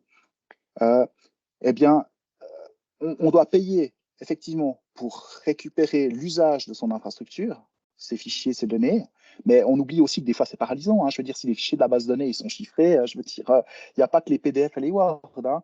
Je veux dire, voilà, tout peut s'arrêter. Les fichiers des disques durs des machines virtuelles sont chiffrés. Je veux dire, ça va démarrer difficilement. Il faut quand même être clair, quoi. Et les gens ne se rendent pas compte. Et les gens ne se rendent pas compte non plus qu'avant que la police dise go, vous pouvez remonter, il n'y a rien qui bouge. Donc, ça ne va pas être 2 jours, hein, même si les backups sont là. Moi, j'ai jamais vu un truc qui dure moins de 3 semaines. Alors quand vous intervenez sur quelque chose qui est paralysé 3 semaines, parce que le fait de remettre en œuvre détruit des preuves, donc le forensique n'a pas terminé son œuvre, je veux dire, sur le nombre d'utilisateurs, ça peut quand même coûter assez cher. Il faut faire ça dans l'évaluation des coûts. Donc, il y a le fait de pouvoir récupérer l'usage de son infrastructure, il y a le fait de ne pas avoir la diffusion des données, puis on voit maintenant dans le domaine médical qui est spécialement ciblé que les patients sont contactés. Vous avez un problème génétique dans votre famille, votre fils postule pour un poste élevé, etc. Combien vous payez pour ne pas gâcher son avenir, etc. Ça devient vraiment, ça devient bien. Mais là aussi, ça c'est possible parce que le verre est dans la pomme depuis longtemps, puis qu'on a ce nombre de jours, hein, 204 ou je ne sais plus combien, durant lequel maintenant les pirates observent les choses et puis arrivent avec des données qui sont, comment dire, qui mettent le couteau sous la gorge, ne serait-ce qu'en termes de montant de la rançon. On est toujours à quelques milliers de francs de l'ensemble des comptes courants. Donc, ni trop peu, c'est terrible.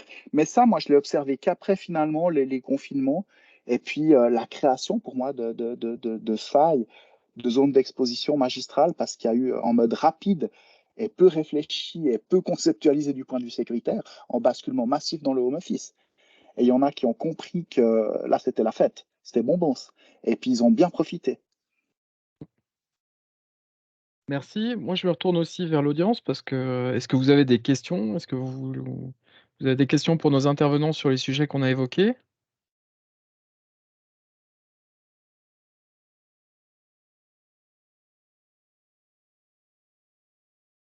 Alors, ça ne semble pas être le cas, ça va être difficile de tenir. Oui, Bon, j'aurais une question si c'est possible. bien sûr. Bonsoir. Vous avez évoqué tout à l'heure le cas des médecins.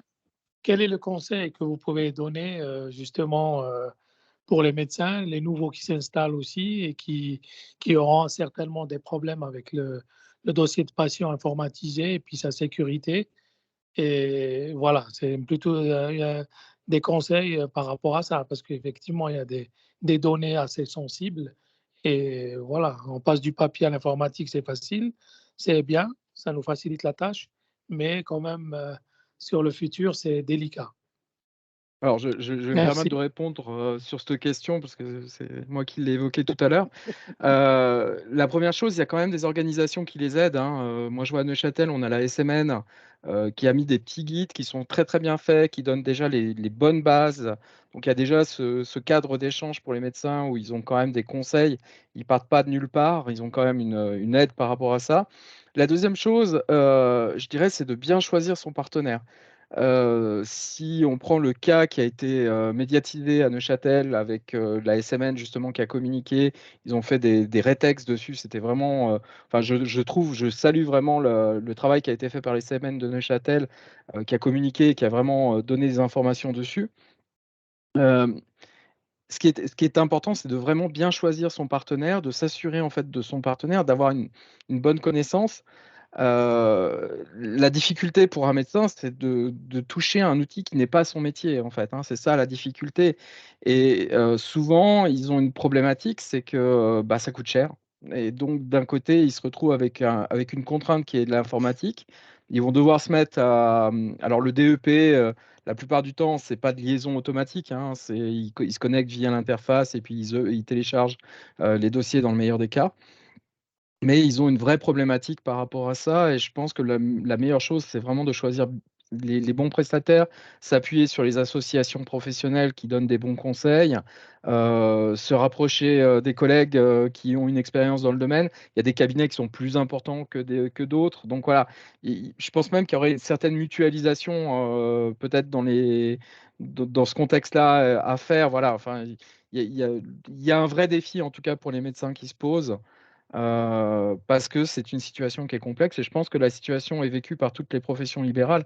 On parlait des médecins, mais on peut parler aussi des avocats qui ont aussi des données très sensibles. On peut parler aussi bah, de toutes ces professions qui détiennent des données très sensibles, qui sont confidentielles, qui peuvent conduire à du chantage. Et même au domaine de l'international, hein, puisqu'on est sur un pays où on a où on preste en fait pour l'international. Donc il faut vraiment qu'il y ait une propagation à ce niveau-là. Qu'est-ce que vous en pensez peut-être sur ce point-là, Sylvain et puis Moi, Jérémy? je suis d'accord. Je dirais qu'il y a une chose qui est importante aussi à comprendre que les prestataires savent pas forcément. C'est, comment dire, c'est que dans la finalité, par rapport à la NLPD, puis plus précisément à l'ordonnance, à l'article 3 de l'ordonnance sur la protection des données, hein, les mesures qui doivent être prises, elles vont être faites selon trois axes. Le risque, on va dire le risque sécuritaire informatique global, hein, que j'ai évoqué tout à l'heure, donc vulnérabilité, fois impact, fois menace, égale risque. Ensuite, c'est le risque par rapport au type de données. Donc là, tous les médecins sont dans le rouge. Ça, c'est clair. Parce que c'est tous la catégorie données sensibles des données personnelles. Dès qu'il y a données médicales, ça tombe de manière législative là-dessous. Et encore en deuxième fanion rouge, c'est code pénal, l'article 301. Comme tu l'évoquais, un avocat, notaire, ostéopathe, dentiste, gestionnaire en brevet, ecclésiastique, etc. Voilà, la liste est exhaustivement citée dans l'article 301. Donc, tous ceux-ci ont des obligations de moyens. Donc là, c'est encore un autre prisme qui doit être pris en compte pour pouvoir choisir des mesures qui sont adaptées par rapport à la situation et qui devront vivre, puisque l'ordonnance dit que ça doit être évalué en permanence selon l'état de la science. Donc voilà, qu'est-ce qui évolue au niveau des technologies et selon l'état des menaces. Donc voilà, là aussi, on est dans un cycle continu, finalement, de veille et de consommation. Donc le dentiste, d'accord, ou le psychiatre, parce que le troisième axe, c'est ça, quel est le risque pour la personne concernée par les données. Donc, si le médecin qui est rouge avec des données sensibles, bien voilà, on sait que Sylvain Porchet, il lui manque une dent là au fond du palais, il y aura un impact relativement mineur, je pense, sur ma vie privée, ma vie personnelle et ma vie professionnelle. Maintenant, s'il se fait saisir en enregistrement où je parle de mes envies fréquentes de meurtre psychopathique, il peut y avoir d'autres dommages, voyez. Donc, tous les médecins ne sont pas égaux devant la loi et tous les médecins ne sont pas égaux devant les risques liés à ça. D'autant plus que le psychiatre, s'il se fait avoir avec des données comme ça, je pense qu'il va perdre des clients. Puis je pense qu'il ne s'en fera pas des nouveaux. Voyez. Donc il y a aussi le risque par rapport à l'impact économique direct et indirect qu'il va avoir. Et en plus, hein, là aussi, la Confédération peut ordonner une interdiction d'exercer qui peut durer 6, 7, 8 mois, etc. C'est long, fastidieux. Et là aussi, le choix du prestataire est important. Moi, j'ai récupéré beaucoup de clients comme ça. Voilà, ben, c'est quelque part une opportunité pour moi, mais c'est toujours malheureux pour eux. Parce qu'ils ont changé de prestataire, c'est parce qu'ils ont vécu quelque chose de dramatique. Et derrière les attaques, il n'y a pas que les aspects financiers, hein, il y a les aspects humains. On oublie les gens qui se sont suicidés. On oublie les gens qui sont entrés en dépression. Être victime d'une attaque, c'est un traumatisme du point de vue médical, justement. Il y a des gens qui vivent avec un symptôme post-traumatique, réellement, après. Donc, il y a aussi toute la dimension humaine là derrière. Donc, être attentif à ça. Puis, en deuxième gros problème, soyez attentif au choix de votre ERP, de votre logiciel. Parce qu'il y en a beaucoup, malheureusement, c'est insécurisable. C'est insécurisable. C'est vraiment problématique. Et c'est doublement problématique parce que quelque part, si on met ça au regard de la loi, vous devez demander à celui qui vous fournit si la loi est respectée. Donc, est-ce que la sécurité était là par design? OK? C'est votre logiciel, vous investissez dedans, vous l'utilisez, vous avez toutes des sessions. Si vous répondez non, vous faites quoi? Vous faites quoi? Vous voyez ce que je dis? Il y a des problèmes d'application pratique qui sont extrêmement ennuyeux. Mais après, je rejoins tout à fait sur les recommandations. Hein, il y a la FMH, etc. Si vous ne suivez pas les recommandations d'une association faîtière, déjà, ce sera problématique. Donc, ça doit être vraiment le degré minimal. Et puis ensuite, on prend le plus petit dénominateur commun. C'est les recommandations de l'association faîtière. C'est ce qui a été mentionné comme 5 must-to-have. Ça, c'est obligatoire. Et puis ensuite, c'est justement vous enquérir auprès des différents prestataires des services hébergés, là aussi, de ce à quoi ils répondent en termes de certification, de normes, etc. Je dirais que c'est vraiment les trois actes, les trois axes, je dirais, sur lesquels il faut prêter une attention particulière. Et puis après, tester les compétences et les connaissances du prestataire informatique sur les bases légales et puis sur justement les différentes recommandations spécifiques au monde médical. Elles sont nées en 1992, hein, les premières qui ont été mises par la Confédération. Alors heureusement, ça a changé par la suite parce qu'elles sont inapplicables à notre époque, totalement inapplicables. Mais il y a 10 ans en arrière, c'était un gros problème. Merci. Jérémy? Moi, j'ai surtout insisté sur le fait que tu as dit, Frédéric, c'est bien savoir s'entourer. En effet, il y a plein de réseaux qui existent. Il y a le NCSC qui fait énormément de recommandations par secteur aussi. Mais surtout, c'est bien s'entourer au niveau des partenaires et des prestataires. Son prestataire informatique, ce n'est pas son prestataire sécurité. Il fait de l'informatique. La sécurité, c'est différent de l'informatique. Il faut un prestataire sécurité qui est là pour dire, OK, votre informatique, comment elle fonctionne? Est-ce qu'elle a bien été implémentée? Est-ce que finalement, quels sont vos propres risques? Et du coup, comment on va vivre avec? Et on doit vivre avec ces risques. On ne peut pas arriver à un niveau de zéro, ça n'existe pas, donc on doit pouvoir vivre avec des risques. C'est d'ailleurs très dur pour un RSSI de dormir parce qu'on est conscient de tous ces risques-là. Donc, on doit vivre avec. Et le rôle de prestataire de sécurité, c'est s'assurer que le client puisse mieux dormir. Donc, on a vraiment besoin de créer dans ces réseaux.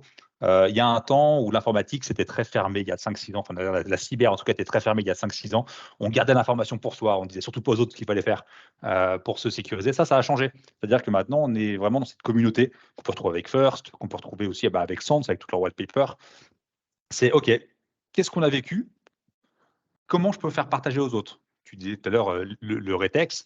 Les rétex, on en a de plus en plus. Dans le domaine de la santé, malheureusement, la France est ultra ciblée. Ils ont fait beaucoup de rétex sur les incidents, sur comment ils ont vécu et autres.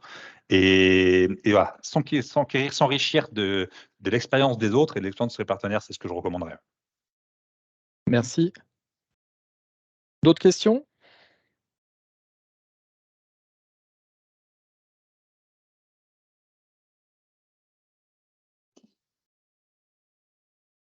Ça ne semble pas être le cas.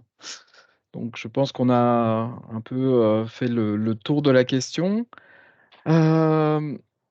Juste peut-être, allez, pour finaliser, moi j'ai entendu beaucoup de choses qui sont intéressantes. En fait, il y a beaucoup d'éléments qui pour moi me semblent logiques en fait. Hein. Pas acheter du matériel qui ne sert pas, s'assurer que le matériel est bien configuré, s'assurer d'établir des listes de menaces. Enfin, tout ça, ça me semble juste. Est-ce qu'il y aurait une idée qu'on pourrait dire un takeaway par rapport à cette séance qu'on pourrait émettre par rapport à tout ce qui a été dit? Là, je vous pose un peu une question piège parce que ça n'a pas été préparé et du coup, est-ce qu'il y a un élément qui serait important? Moi, j'ai entendu Ouais. l'humain. pour moi, l'humain, c'est vraiment… Ouais, l'humain, c'est clair. Moi, si je dirais quelque chose, c'est Sun Tzu dans l'art de la guerre qui expliquait que connaître ses ennemis, c'est bien, mais se connaître soi-même, c'est primordial. Si on se connaît soi-même, on connaît ses capacités à faire face à l'ennemi, bah, du coup, dans un millier de batailles, on ne sera jamais battu. Du coup, c'est important de savoir où est-ce qu'on se situe par rapport à ces menaces. Donc, d'abord, se connaître soi-même, on parlait tout à l'heure de la partie identification. On parlait par l'heure de NIST SP861 pour la réponse à incident. Tout part de la préparation. Donc, d'abord, se connaître soi-même, ensuite connaître ces menaces qui nous sont propres et connaître ses capacités, vraiment cette partie-là. Merci Jérémy. Sylvain? Ouais, moi je rejoins, je dirais que c'est la première chose à prendre, c'est celle quelque part où il y a le, entre guillemets, meilleur retour sur investissement. C'est de miser sur l'humain, sur l'aspect bon, bah, déjà de soi-même, hein, du collaborateur, mais justement, comme on l'a évoqué juste avant, le choix des prestataires, c'est des personnes avec qui on s'entoure. Hein. Je veux dire, dans la finalité, une entreprise, elle est composée de personnes. Ce qui fait une entreprise, c'est les personnes qui la composent, c'est ceux qui agissent, c'est ceux qui ont les mains dans le cambouis, aussi ceux qui dirigent, c'est justement l'ensemble, c'est la somme de ça. C'est aussi, voilà, comme Sun Tzu hein, le dit, il y a aussi l'aspect d'ennemi, donc de connaître l'humain en fonction des faiblesses qu'on a, des faiblesses prépondérantes, et puis de, comment dire, l'intelligence qu'ont certains à les comprendre pour les exploiter, qui permet d'agir dessus. Et puis après, dans la finalité, ça représente quand même un investissement moindre. Si je prends deux axes de travail qui sont très souvent négligés, c'est-à-dire l'être humain en termes de sensibilisation, formation, là, si on reste au niveau du collaborateur, et la gestion des vulnérabilités, qui est en deuxième axe, qui est vraiment pain point assez magistral, il n'y a pas photo. Niveau budgétaire, je veux dire, vous voyez, pour avoir le même résultat, dans la finalité, ça va me coûter beaucoup moins cher d'investir sur mes collaborateurs. Et puis d'aller plus loin aussi, parce que finalement, j'aimais bien la notion d'en faire ses alliés. Oui, les collaborateurs, il faut les former à reconnaître des éléments, justement, qui sont des événements de sécurité. Après, aux professionnels de définir est-ce que c'est un incident de sécurité ou est-ce que c'est un événement, mais en faire ses alliés quotidiens. Parce que là aussi, on peut avoir des bonnes contre-mesures, mais le juger, le discernement, comment dire, l'habilité à reconnaître des choses et à rester sur le qui-vive, ce qui s'entraîne hein, dans la finalité. On sait au niveau didactique et pédagogique que voilà, c'est en répétant de manière systématique sur une durée de minimum un an que les gens vont acquérir des réflexes. Et ces réflexes-là sauvent réellement. Hein. Et ça, on peut voir sur la durée l'évolution. Quand on fait des tests de phishing et comme ça, on voit vraiment l'évolution positive de la détection qui est faite au niveau humain pour des choses que finalement les contre-mesures techniques laissent passer. Merci pour ces mots de la fin. Il me revient la lourde charge de clore cette séance. Merci à Jérémy, merci à Sylvain pour cette présentation et puis pour tous ces précieux conseils et puis les réponses à mes questions, même parfois pas préparées. Sylvie, notre présidente, n'a pas pu rester jusqu'à la fin, donc je dois clore j'ai le plaisir de clore la séance. Je vous souhaite à tous de bonnes fêtes au nom du CLUSIS et de notre présidente. J'espère qu'elles seront paisibles en famille et que vous pourrez profiter un peu de cette période de calme pour attaquer une année 2024 qui s'annonce passionnante en termes de sécurité. Les 5 à 7, c'était notre dernier pour cette année. On se retrouvera en 2024 avec de nouveaux thèmes. Je vous remercie pour votre attention. Merci pour vos questions et je vous souhaite à tous une bonne soirée et de bonnes fêtes encore une fois. Merci, au revoir. Très bonne soirée, au revoir. Merci beaucoup. À vous, Pareillement, revoir. bonne soirée à chacun et restez prudents. Au revoir. Bon, oui, également. Merci.